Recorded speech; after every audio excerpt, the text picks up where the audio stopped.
Hello दोस्तों, मैं कृष्ण मुरारी सिंह आपका Krishna education and book review channel में स्वागत करता हूं।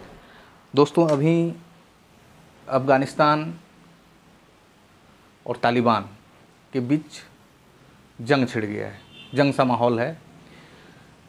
वहाँ की पब्लिक तालिबान का विरोध कर रही है। तालिबान ने वहाँ के लगभग 75% एरिया पर फिर से कब्जा कर लिया है। वहाँ के 400 ज़िलों में से 300 ज़िले अब तालिबान के कब्ज़े में आ गए हैं। आखिर ये तालिबान जो सन 2001 के पहले कहीं खो गया था, समाप्त हो गया था, वो दोबारा कैसे अफ़गानिस्तान में उठ खड़ा हुआ और इसके पीछे के क्या कारण हैं? तो दोस्तों, इसके पीछे का कारण है अमेरिकी सैनिकों का वापस लौटना। अब ये अमेरिकी सैनिक वापस क्यों लौट रहे हैं? इस बात का राज छिपा है दोहा समझौते में, दोहा ट्रीटी में, जो 29 फरवरी 2020 को डोनाल्ड ट्रंप सरकार यानी डोनाल्ड ट्रंप और तालिबानी लीडरों के बीच दोहा में हुआ था। वहाँ पर कुछ शर्तों के अनुसार अमेरिकी सैनिकों की वापसी तय की गई थी। इसके एवज में अमेरिका ने भी तालिबान के सामने कुछ शर्त रखे थे, जैसे वो अफ़गानिस्तान में काम कर रहे अमेरिकी लोगों को नहीं मारेगा, उनको प्रताड़ित नहीं करेगा, किसी अन्य आतंकवादी संगठन से समझौता नहीं करेगा, और जो वर्तमान अफ़गानी सरकार अशरफ गनी की सरकार के साथ वो मिलकर शासन चलाएगा। तो इन सब शर्तों के आधार पर दोहा समझौता हुआ था। इसमें डोनाल्ड ट्रंप की सरकार ने मई 2021 अमेरिकी सैनिकों की वापसी की तारीख तय की थी। इसके बाद वहाँ सत्ता परिवर्तन हो गया, जो बाइडेन की सरकार आई। जो बाइडेन ने भी इस ट्रीटी को लागू रखा, परंतु अमेरिकी सैनिकों की वापसी की तारीख 11 सितंबर 2021 कर दी, जो कि अमेरिका के ट्विंस टावर पर जो हमला हुआ था ओसामा बिन लादेन द्वारा, उसकी वर्षी है। तो दोस्तों, हम तालिबान के बारे में चर्चा करने से पहले और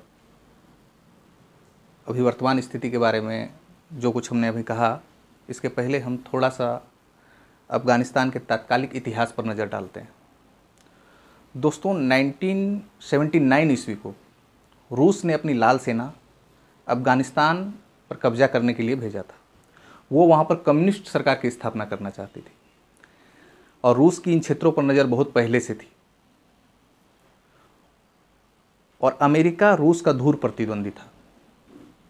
अमेरिका नहीं चाहता था कि रूस इन क्षेत्रों पर कब्जा करे या इन क्षेत्रों पर शासन चलाए, और वहाँ के बहुत सारे कबीलाई भी नहीं चाहते थे कि कबीलाओं में जैसे पश्तून कबीला जो कि 40% है, ताजिब कबीला जो कि लगभग 27% है, ये लोग लड़ाके प्रवृत्ति के कबीले थे। इन लोगों को मंजूर नहीं था कि वहाँ पर रशियन सेना आके शासन करे। रशियन लाल सेना वहाँ पहुँच तो गई थी, लेकिन इसी दौरान 1980 को इन कबीलों ने रूस के विरुद्ध, लाल सेना के विरुद्ध युद्ध छेड़ दिया, और इस लड़ाई में अमेरिका ने इन कबीलों का साथ दिया। इन कबीलों को उन्होंने पैसा और हथियार मुहैया कराया। कहीं ना कहीं ओसामा बिन लादेन भी इसी समय खड़ा हुआ था। अमेरिका ने ओसामा बिन लादेन को रूस के विरुद्ध खड़ा किया था। अब इन जुझारू कबीलों के सामने, इन लड़ाके कबीलों के सामने और अमेरिका की सहायता के कारण रूस अफ़गानिस्तान में टिक नहीं पाया और उसे अपने सैनिकों की वापसी तय करनी पड़ी। 1989 ईस्वी रशियन सेना की वापसी अफ़गानिस्तान से हो गई, और ये कबीले तालिबान के रूप में परिवर्तित हो गए। इनकी शुरुआत मदरसों से हुई, इसीलिए तालिबान का अर्थ विद्यार्थी है। तालिब मतलब विद्या, और तालिबान वहाँ पर शासन करना चाहते थे। अफ़गानी लोगों का भी सपोर्ट तालिबान के साथ था। वो चाहते थे कि कहीं ना कहीं कोई अच्छा शासन उन्हें मिले। इस कारण से तालिबान को खड़ा होने में वहाँ बहुत सुविधा प्राप्त हुआ, और तालिबान ने देखते ही देखते 99% अफ़गानिस्तान पर कब्जा कर लिया और वहाँ के नजीबुल्लाह सरकार को उखाड़ फेंका। नजीबुल्लाह वहाँ के राष्ट्रपति थे। जिन्हें जिन्हें तालिबानियों ने फांसी की सज़ा दे दी और उन्हें फांसी पर चढ़ा दिया। इस प्रकार तालिबान का कब्जा पूरे अफ़गानिस्तान में हो गया। लेकिन यहाँ बात उस समय बदल गई जब 2001 11 सितंबर 2001 ईस्वी को ओसामा बिन लादेन ने अमेरिका के ट्विन्स टावर पर हमला कर दिया। प्लेन को अमेरिका के ट्विन्स टावर से क्रैश करा दिया गया, जिसमें अनेकों लोगों सैकड़ों लोगों की जानें चली गई, सैकड़ों नहीं हज़ारों लोगों की जानें चली गई। इसने अमेरिका और ओसामा बिन लादेन को एक दूसरे का दुश्मन बना दिया। अमेरिका की CIA ने तालिबान ने कहीं ना कहीं ओसामा बिन लादेन को संरक्षण दिया है और ओसामा बिन लादेन अफ़गानिस्तान में है, तोरा बोरा की पहाड़ियों में। अमेरिका ने ओसामा बिन लादेन से बदला लेने के लिए अफ़गानिस्तान पर हमला कर दिया। अमेरिका वहाँ की बची खुची सरकार जो थी उसके साथ मिलकर लड़ी और अमेरिकी सैनिकों के सामने तालिबान टिक नहीं पाए और वो कहीं खो गए, नष्ट हो गए। और वहाँ पर अमेरिका ने तालिबान दोबारा ना उभर जाए इसके लिए लंबे समय तक अमेरिकी सैनिकों को रखा। वहाँ लाखों अमेरिकी सैनिक रहे। लेकिन जब ये दोहा समझौता हुआ, दोहा समझौता के पीछे कारण था अमेरिकी लोग नहीं चाहते थे कि उनके पैसों पर, उनके खर्च पर अमेरिकी सैनिक अफ़गानिस्तान में रहे और अमेरिका का बदला पूरा हो चुका था।